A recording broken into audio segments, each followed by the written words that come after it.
ang takbo ng buhay at ikot ng mundo.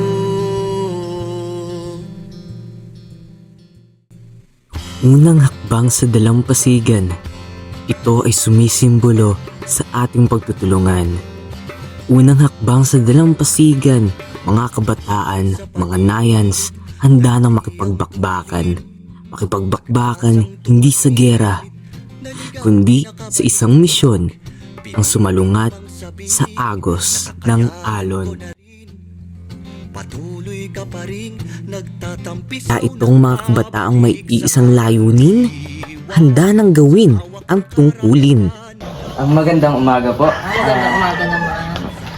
Ako po si Sham Alpay. Ako po ay nanggaling po sa paaralang Nawanakadi. Tindahan nandito po sa ating pamayanan.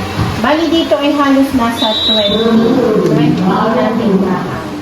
At napapalagay.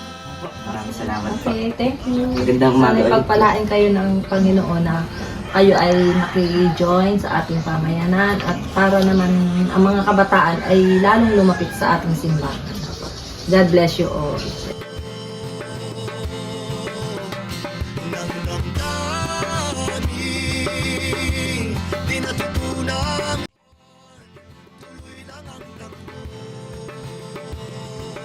Madami pong gagawin. Ayun po. Tapos, aside naman po doon sa madami pong gagawin, siyempre po, exciting and masaya. Lalo na po kung ito pong gagawin namin ay sa ikagaganda po ng aming pamayanan. Eh, why not naman po, di ba? Magandang samahan po naming nung mga kasamahan ko po sa Maglilingkod NA.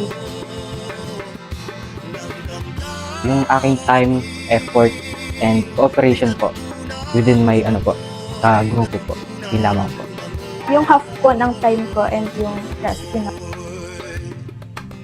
Handa nang madumihan ang paat kamay upang mga tao'y matulungan at maging ehemplo sa mga bata at iba pang kabataan.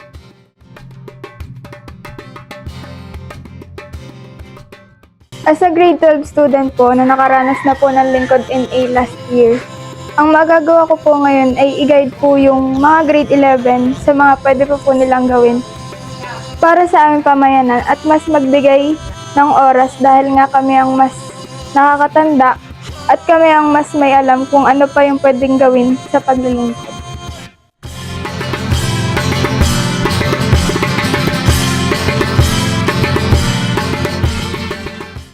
Ngayon, ito ay buong pusong ginagampanan.